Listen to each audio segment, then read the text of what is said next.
인간의 본성 중 가장 큰 하나 뭐죠? 호기심. 이 호기심을 우리는 누를 수가 없어요. 그 인간의 본성을 가장 많이 자극하는 이 산업 부분이 저는 관광산업이라고 보거든요.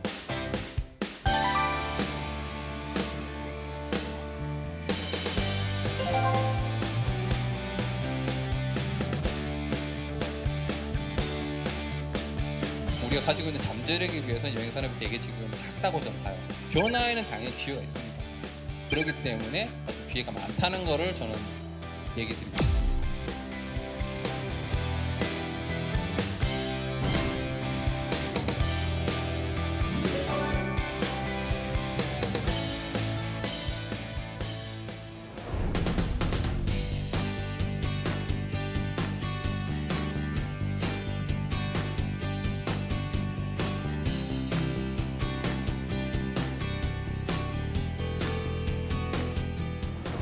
안녕하세요. 김홍렬입니다. 다시 한번 인사드리겠습니다. 반갑습니다. 자, 먼저 관광시장의 지금 상태.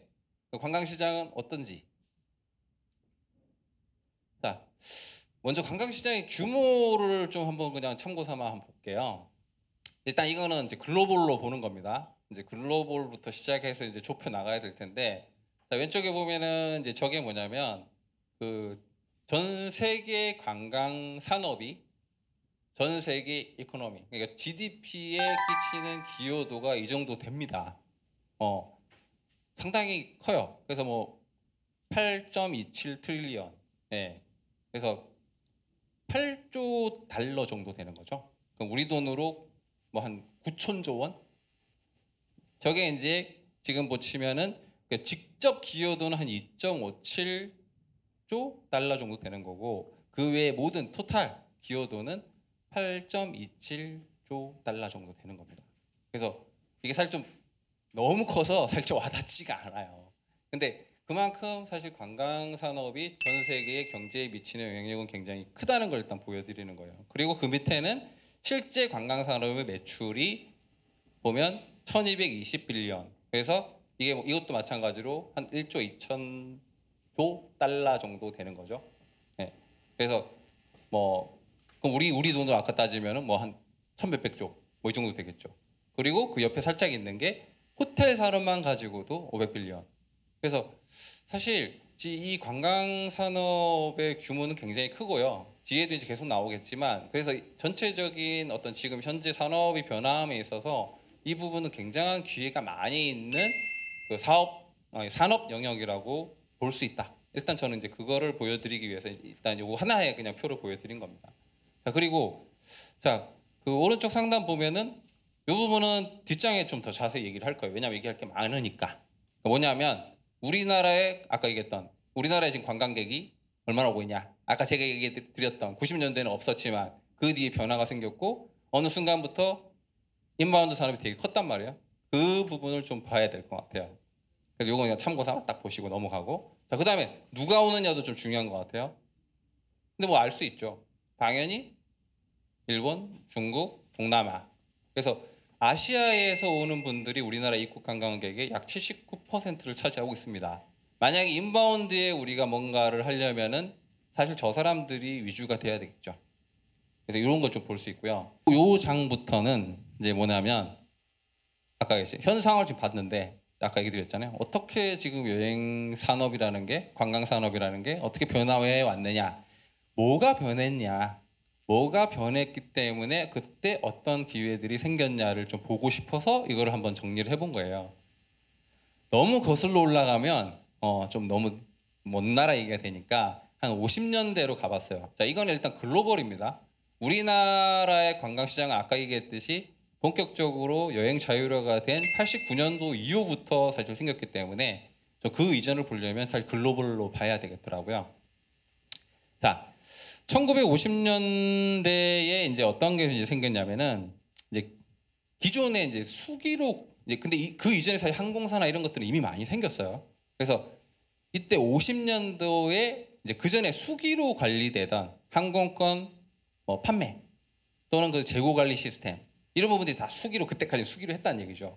근데 이 부분이 이제 여러 가지 컴퓨터, 전자공학 이런 것들 기술이 이제 발전이 되면서 그 개별 항공사의 자체 예약 시스템을 전선화시키는, 그래서 컴퓨터라이즈드 레저베이션 시스템. 그래서 CRS가 이때 1950년대에 처음 탄생을 해요. 항공사에서. 그래서 이 부분이 어떻게 보면은 좀 우리 지금 관광산업에서 어떤 테크가 적용된 거의 최초 시점이라고 보시면 될 것 같아요. 그래서 이제 1950년대, 60년대 이 어떤 CRS가 이제 또 빠르게 도입이 되고 이게 이제 확대가 됐고요. 그 다음에 1970년대 보면은 이때 그 CRS 운영 주체가 항공사에서 여행사 쪽으로 주도권이 좀 넘어갑니다. 그래서 여행사들이 오히려 이제 이런 그 CRS를 많이 활용을 하게 되고, 이 당시에 호텔 업계도 이때 최초로 예약 시스템을 도입을 해요. 그래서 지금 미주나 구주, 그러니까 유럽이나 뭐 미국 이쪽에서 보면은 1970년대에 가장 많은 여행사들이 설립이 됩니다. 그래서 이런 이제 70년대 이제 이런 변화가 생겼고요. 자, 이게 테크의 변화에 따른 계속 그 변화예요. 이거 한번 보셔야 돼요. 그리고 1980년대에는 그 지금까지 나왔던 건 아까 얘기했듯이 개별 항공사, 뭐 개별 호텔 이런 개념이었잖아요. 근데 1980년대는 이제 다중 항공사의 서로 간의 시스템의 호환, 그리고 이제 글로벌 상품 재고 공유를 위해서 서로 간의 시스템 호환이 많이 이루어져요. 그래서 지금 글로벌 디스트리뷰션 시스템이라고 하는 이 GDS가 1980년대부터 본격적으로 도입이 됩니다. 그래서 이때 여러 이제 사실 뭐 좀 여행 쪽에 공부를 하셨으면 아마 들어보셨던 업체들이 이때 그 GDS 업체들이 좀 많이 생겨요. 그래서 이때 항공사나 GDS 업체들이 서로 인수합병, 통합 이런 그 변화들이 많이 생겼던 게 1980년대입니다. 자, 근데 정말 큰 변화는 사실은 다음 장이죠. 네. 지금까지도 우리 산업에서 가장 큰 빅 웨이브, 네. 월드 와이드 웹이 이제 그게 89년도가 그렇죠. 그래서 90년대에 이 웹이 생기면서 굉장히 많은 변화가 일어났고, 당연히 이 관광 산업에도 굉장히 큰 변화를 이끌어냅니다. 그래서 굉장히 다양한 어떤 비즈니스 모델을 접목한 여행 서비스 기업들이 생겨나기 시작한 게 이 1990년대예요. 90년대입니다. 그래서 지금 보시면 밑에 이제 보면 이제부터는 좀 면면들이 우리가 많이 들어봤던 업체들이 막 생겨요. 그래서 94년도에 그 최초의 그 웹 기반 예약 서비스가 이제 탄생을 했고요. 그리고 너무나 우리가 잘 알고 있는 익스피디아가 원래는 마이크로소프트의 사업부였죠. 그래서 이게 96년도에 생겨서 99년도에 분사가 됩니다. 그래서 근데 따지고 보면 이걸 보는 게 되게 재밌는 게, 지금 이제 뒤에도 나오지만 정말 이제 거대 기업이죠. 여행업계에서. 익스피디아가 거의 최초로 나온 건데 20년이 아직 안 됐다. 이 20년 사이에 여행 산업에도 얼마나 큰 많은 변화가 생겼는지 한번 정말 생각을 해보세요. 얼마 안 된 일이에요. 사실 다 그렇죠. 원래 웹 다음에 사실 또 큰 빅 웨이브가 뭐예요? 모바일이잖아요. 애플이 나온 게 몇 년 됐습니까? 근데 이 역시 마찬가지로 여행 산업에는 굉장한 영향을 미치죠. 뒤에 사례들에도 나오지만 사실은 지금 모바일 앱 이런 부분들이 사실 창업 아이템으로 많이 좀 적용이 되기도 하고, 사실 제가 이 얘기를 하는 것들은 그런 것들의 사실 이제 히스토리예요. 그래서 이걸 한번 지금 짚어보고 있는 거거든요. 그래서 지금 보시면 또 97년도에 또 다른 거대 여행 그룹이죠. 지금 현재 부킹홀딩스로 이름이 바뀌었어요. 프라이스라인 그룹에서. 부킹홀딩스의 전신인 프라이스라인이 이때 이제 설립이 된 겁니다. 그리고 뭐 99년도에는 최초의 메타서치가 나왔고, 2000년도에 또 여러분들 너무 잘 아시는 트립어드바이저.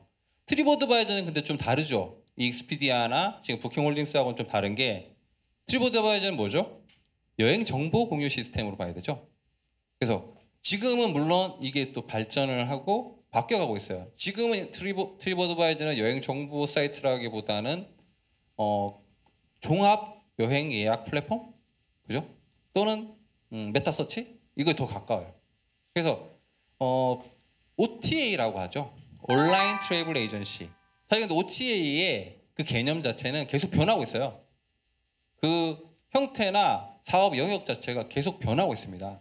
그래서 이 부분도 사실 주목할 부분이라고 보고 있고, 그러면 우리는 생각해 볼 게 뭘까요? 다음에는 어떻게 바뀔까? OTA가 어느 쪽으로 갈까? 저는 지금 그걸 생각을 되게 많이 하고 있거든요. 근데 이런 그 히스토리를 보면 어느 정도 그런 그림이 좀 그려지더라고요, 저는. 아무튼 뭐 이거 너무 길면 또 지루하니까 이건 넘어가죠. 자, 그래서 그럼 그 이후에도 자, 뭐 이제 2000년대 들어와서 지금 상황은 어떠냐? 딱 그래요. 지금은 사실은 좀 뭐 오늘 얘기할 뭐 핵심은 아닙니다만 일단 지금 상황을 한번 짚어보는 거예요. 지금은 익스피디아 그룹하고 프라이스라인 그룹, 아까 얘기했죠. 프라이스라인 그룹은 지금 부킹홀딩스로 바뀌었고, 그래서 이 두 개 거대 그 여행 집단이죠. 근데 이 부분은 왜 그랬냐면은 생각보다는 이 플랫폼에 대한 그 고객 충성도가 사실 높지 않아요. 무슨 얘기냐? 내가 아무리 이걸 갖다가 서비스를 잘 만들고 뭘 해놓고 막 하더라도 사실은 꼭 거기에만 내가 가지는 않는단 말이에요. 그러니까 그래서 저는 저쪽에서 그 정책을 되게 잘 썼다고 봐요. 그래서 내 서비스만 계속 제대로 만들고 마케팅에만 계속 퍼붓는 게 아니라 사실은 인수합병 쪽으로 이제 전략을 바꾼 거고, 그래서 지금 밑에 보이는 많은 업체들이 이 두 개 그룹으로 인수합병이 많이 되면서 사실은 그 결과가 사실은 전체 전 세계 여행 시장에서 이 두 개 그룹이 상당 부분 권력을 가지게 된 상태예요. 뭐 이건 사실 좋은 부분은 아니라고 봅니다만 여행 쪽 산업, 관광 산업 쪽에서 뭔가를 하려고 한다면 이런 그 트렌드는 알고 있어야 될 것 같아요. 그래서 이것도 한번 짚어본 겁니다. 제가 되게 중요하게 생각하고 있는 그 변수 중에 하나거든요. 그래서 이제 이런 상태고, 자, 이 상황에서도 근데 아까 했잖아요. 새로운 비즈니스 모델이 계속 생겨나고 있어요. 그래서 뭐 사실 여러 가지가 있는데 지금 대표적으로 얘기를 했던 게 그 신흥 여행 상품의 성장에서 공유 숙박. 일단 에어비앤비도 사실 얼마 안 됐죠. 근데 지금 굉장히 커졌습니다. 잘 아시겠지만 전통 산업인 뭐 힐튼이나 하얏트 같은 전통 호텔 그룹보다도 사실은 주총 그러니까 주식 총액으로 따지면 훨씬 가치가 지금 커져 있는, 아이러니하지만 그런 상태가 될 정도로 이 공유 숙박 부분도 굉장히 크고 있고요. 더 지금 최근에 지금 크고 있는 영역이 투어 액티비티 쪽. 이 부분은 여러분들도 최근에 많이 느끼고 있을 거예요. 그죠? 야놀자 여기 어때가 뭐 광고를 지금 엄청나게 지금 하고 있으니까. 근데 그게 그거죠. 기존에 내가 하고 있는 산업군 외에 새로운 쪽을 지금 확대를 한 게 올해의 그 두 업체가 주력으로 지금 잡고 있는 게 투어 액티비티 쪽이에요. 그래서 그쪽을 지금 집중적으로 사실 광고를 하고 있는 거고, 그 이유가 저런 데 있는 거예요. 실제 최근에 지금 그 클룩이나 KK데이 이런 데 같은 경우는 물론 이제 아시아 기반 기업인데 이 투어 액티비티로 굉장한 급성장을 지금 하고 있는 상태거든요. 그래서 이 부분도 사실 역사가 되게 짧습니다. 근데 역시 굉장히 크고 있고, 여기를 이제 우리나라로 이제 가서 이제 와서 얘기를 해보면은 실제로 요번에 야놀자가 인수를 한 그 레저큐 같은 업체, 그러니까 투어 액티비티 그 업체거든요.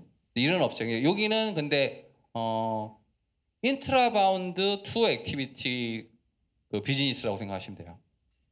그런 데를 인수를 해서 더욱더 빨리 확장을 해나가는 그런 전략을 쓰고 있는 거고, 또 와그나 아니면 대열 같은 업체도 있죠. 와그나 대열 같은 업체는 무슨 업체?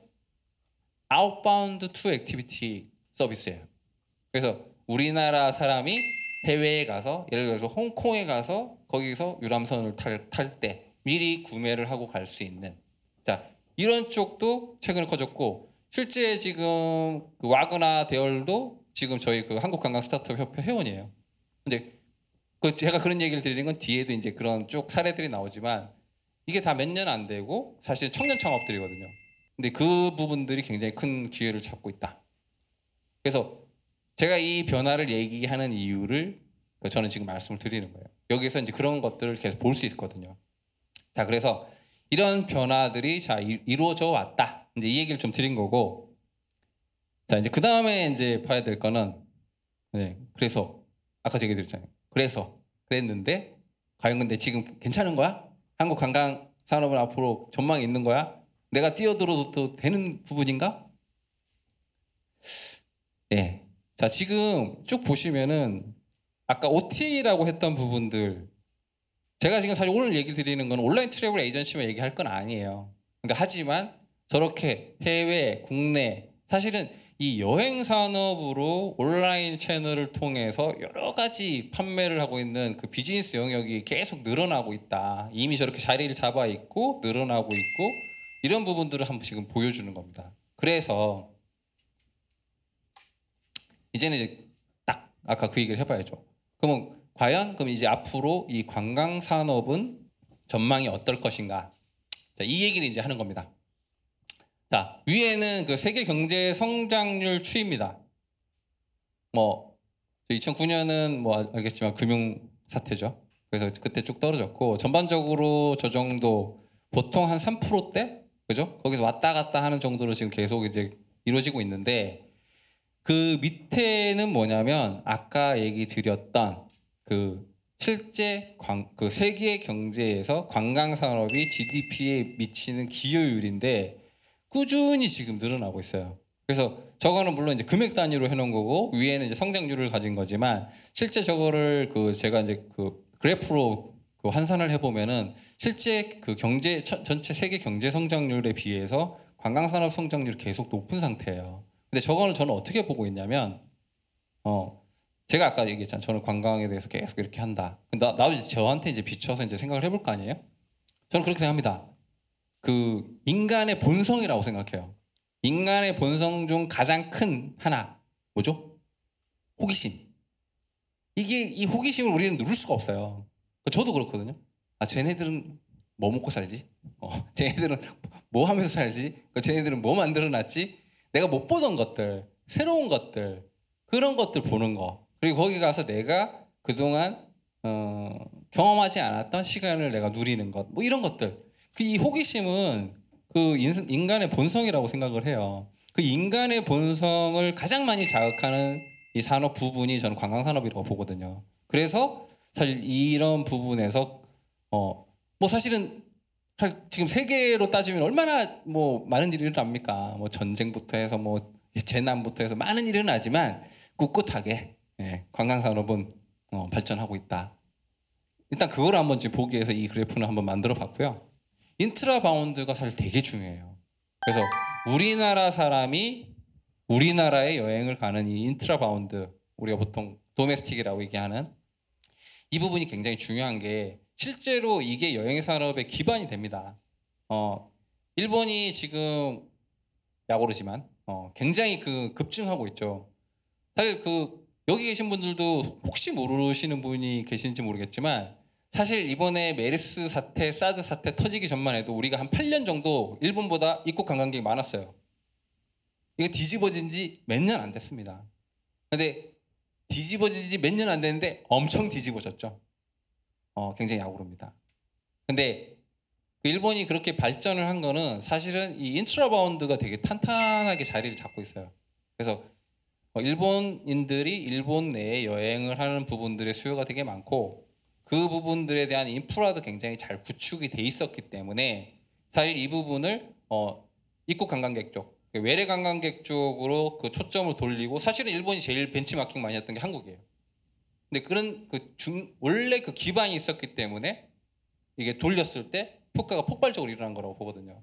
그래서 우리 인트라바운드도 중요한데 그럼 인트라바운드는 어떨까? 자, 이거는 아까 얘기드렸듯이 뭐 정부나 어떤 공적 기관이 해주는 그런 역할 말고 실제로 이제 기준만 보는 건데 자 보시다시피 자 일단 뭐 이제 관광 산업의 측면에서만 봤을 때 근로시간 단축 또는 뭐 교통 인프라 발달 뭐 최근에 저 강원도 갈 때 너무 빨라졌어요. 그죠? 뭐 양양고속도로 생기고 뭐 KTX 생기고 이런 부분들이 완전히 지금 달라지는 부분을 만들잖아요. 어떤 이런 교통 인프라 발달 뭐 이런 그 여행 환경 개선 자체가 지금 계속 이제 이루어지고 있는 상태고 지금 보시면은 그 왼쪽 하단에 보면은 뭐 이제 해시태그인데 근거리 여행, 뭐 혼행, 뭐 스테이케이션, 가성비, 뭐 여행의 일상화 이러한 그 해시태그들이 실제로 지금 되게 많이 활성화되거든요. 그래서 우측에 보시면은 그런 결과로 인해서 일단 국내 여행 경험률이 지금 꾸준히 증가를 하고 있고요. 근데 뭐 저도 뭐 인스타나 뭐 페이스북을 다 하는데 실제로 그거를 보고 있으면 그게 많이 느껴져요. 굉장히 특히 이제 20, 30대에서 국내 여행을 가서 뭐 좋잖아요. 그죠? 저는 개인적으로 삿포로보다 통영이 훨씬 낫다고 생각합니다. 근데 그거를 잘 몰라요, 우리나라 사람들이. 제가 오늘 솔직히 시간이 있으면 그 얘기만도 저는 한참 하고 싶은데 그 얘기는 내가 오늘 안 할 거지만 그냥 저는 어떻게 생각하냐면 우리가 제일 몰라요. 우리가 뭘 가지고 있는지 우리가 제일 모릅니다. 정말 재밌는 게 유튜브나 이런 거 보세요. 그리고 또는 뭐 중국의 대표적인 여행 그 공유 사이트인 마포모 같은 데 한번 보세요. 중국 사람들이 아니 외국인들이 우리나라에 정말 구석구석 저 골목에 어디 맛집 뭐 볼거리 이런 데들 더 잘 알아 우리보다. 자기들 공유해요. 우리 먹을거리 뭐 문화 뭐 노는 문화 등등등 뭐 제가 이 얘기하면 좀 흥분을 해가지고 네. 정말 많아요. 정말 우리 많은 걸 가지고 있어요. 잘 못 살리고 있는데 중요한 건 우리나라 사람들이 우리가 가지고 있는 가치를 더 잘 모른다. 저는 이제 그 부분이 되게 안타깝거든요. 아무튼 그 얘기는 닫고 그래서 1인 여행객 비율도 지금 계속 높아지고 있는 상태고 뭐 가장 중요한 지금 여행의 그 참여도가 가장 높아지고 있는 20, 30대 여행 참여율도 꾸준히 올라가고 있다. 자, 이런 걸로 인해서 인트라바운드 쪽도 계속 성장이 계속 지속적으로 될 것 같고요. 여기에도 당연히 우리가 창업의 기회가 있을 거라고 저는 봅니다. 자, 그래서 결론은 제가 얘기 드리는 거는 기회가 있다. 이래서 전체적으로 세계 관광 시장도 꾸준히 성장할 거고 그 중에서 아시아 태평양 시장은 더 많이 성장할 거고 우리는 우리가 가진 거에 비해서 지금 너무 못하고 있기 때문에 앞으로 잘할 것만 남아 있다. 그래서 사실은 지금 어떤 우리가 가지고 있는 잠재력에 비해서는 여행 산업이 되게 지금 작다고 저는 봐요. 그래서 앞으로 향후에 중장기적으로 봤을 때는 이 안에 굉장히 아까 얘기했던 변화를 계속 보여드렸잖아요. 변화에는 당연히 기회가 있습니다. 그렇기 때문에 어떤 기회가 많다는 거를 저는 얘기 드리고 싶습니다. 네. 자, 그래서 여기까지 또 하고 자, 그 다음 제목이 뭐였죠? 관광 스타트업 사례입니다. 그래서 여러분들이 궁금하잖아요. 아 그래 좋아 뭐 앞으로 발전한대 뭐 좋아진대 기회도 많대. 근데 난 도대체 어떻게 해야 되는 거야? 막막한데 내가 뭘 공부해야 되나? 아니면 뭐 누굴 만나야 되나? 뭘 배워야 되나? 뭐 아니면 뭐 어디 가서 종잣돈을 마련해야 되나? 뭐 등등등 고민 많잖아요. 자 우리하고 비슷한 사람들 우리보다는 여러분들하고 저 빼고 여러분들하고 더 비슷한 사람들이 창업을 하고 있는 사례들을 한번 볼게요. 제가 그 한국 관광 스타트업 우리 회원사 중에서 한 6개를 한번 뽑아봤습니다. 짧게 한번 소개를 해볼 텐데 왜 소개를 했는지 마지막쯤 되면은 아실 거예요. 자, 첫 번째 리얼관광연구소의 윤지민 소장. 현재 한국관광 스타트업 협회의 사무총장을 맡고 있기도 합니다. 예. 이번에 뭐 또 좋은 소식도 있었어요. 아기가 생겼다고. 예. 자, 무슨 얘기냐? 그 얘기도 제가 관련 없는 얘기하는 거 아니에요. 그런 거 다 하면서 창업합니다. 자, 이분은 지금 뭘 하고 있느냐? 자, 앞에는 그냥 이건 다 마찬가지로 저한테 주신 자료를 한번 쭉씩 한번 뽑아본 거고, 잘 글자도 안 보이시죠? 자, 이런 식으로 한번 제가 정리를 해봤어요. 자, 뭘 하고 있는지, 그리고 어떻게 이 일을 하게 됐는지, 이렇게 한 번씩 제가 정리를 해봤는데, 윤지민 소장 같은 경우는 현재 그 한국 관광의 패러다임을 변화시키고 관광의 인식을 개선하고자 교육 컨텐츠 개발 컨설팅을 하고 있는 컨텐츠 지식 기반 1인 기업을 나는 하고 있어요 라고 얘기를 합니다. 그래서 실제 강연도 많이 다니고 있고 그 다음에 뭐 책도 쓰고 책도 지금 벌써 몇 권 냈죠. 그리고 여러 가지 지금 컨설팅도 하고 있습니다. 근데 이분이 이 일을 그 1인 기업을 하고 있는데 밑에 계기가 뭐냐? 뭐 하다가 이 사람 창업했느냐? 자, 이분 공무원이셨어요. 예, 서울시 관광과의 직원으로 근무를 원래 하고 있었는데, 그죠? 우리 공무원 서로 되고 싶은데 이 공무원을 버리고 이 길로 들어선 이유가 뭐냐? 그 서울시 관광과에서 있다 보니까 그 많은 사람들을 대하게 되고 뭐 얘기도 들어보고 하는데 그 윤 소장이 느꼈던 건 그거였대요. 우리나라 아까 저하고 좀 비슷한 거예요. 우리나라 사람들 관광에 대해서 너무 잘 모르는 것 같다. 저게 관광이 아닌데 관광의 의미는 다른 건데 너무 좀 답답하다. 내가 저런 것들을 것들을 좀 제대로 나도 좀 다시 한번 이걸 알고 이거를 좀 알리고 뭔가 그런 좀 뜻깊은 일을 했으면 좋겠는데 근데 그러려면 내가 먼저 알아야 될 것 같아. 그래서 과감히 때려치우고 네, 여행을 떠난 거예요.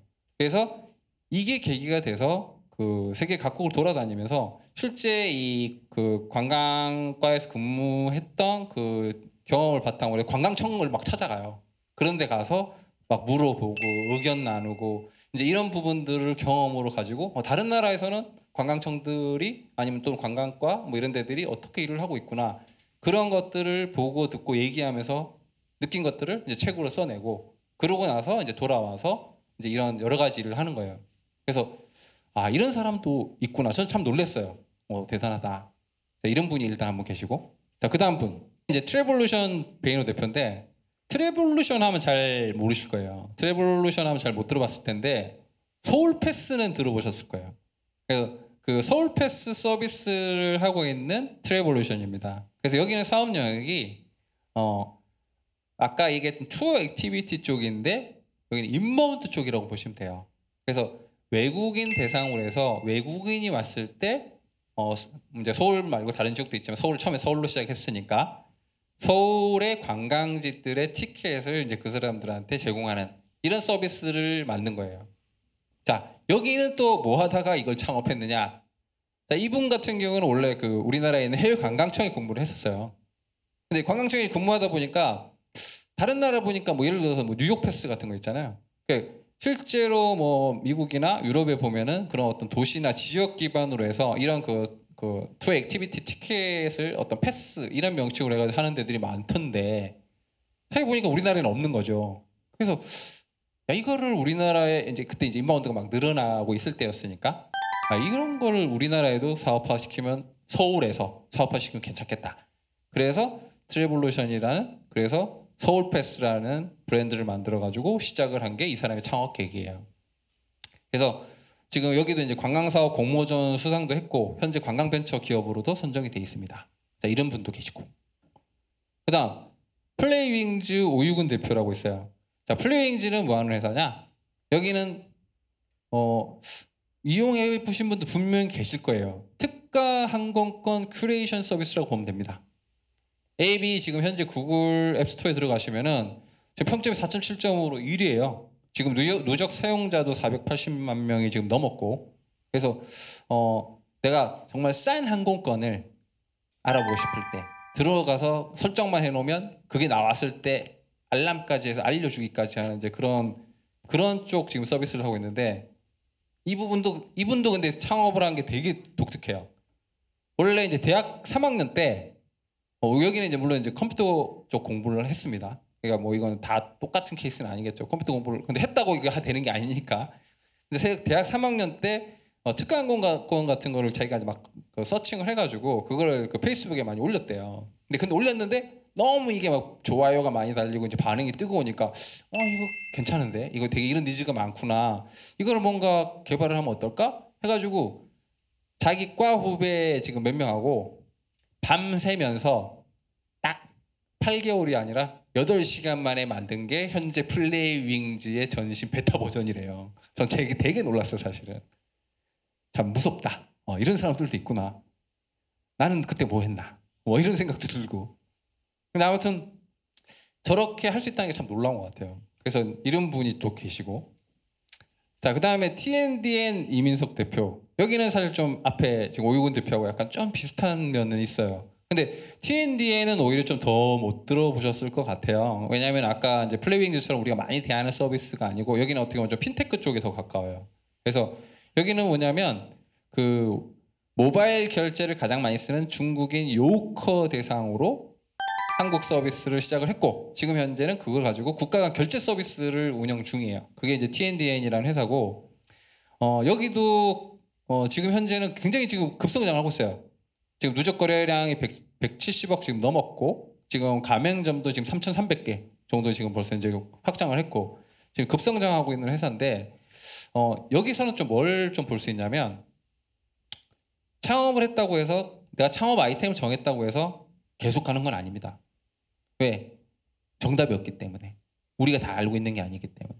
해보다 보면 아닐 수 있고요. 해보다 보면 시행착오를 거치게 되고요. 해보다 보면 거기서 새로운 길이 보여요. 그래서 실제로 창업을 하고 나서 그 아이템을 피보팅하는 경우도 되게 많습니다. 그래서 여러분들 이제 그런 것들도 아시면 좋아요. 이 길만이 길은 아니다.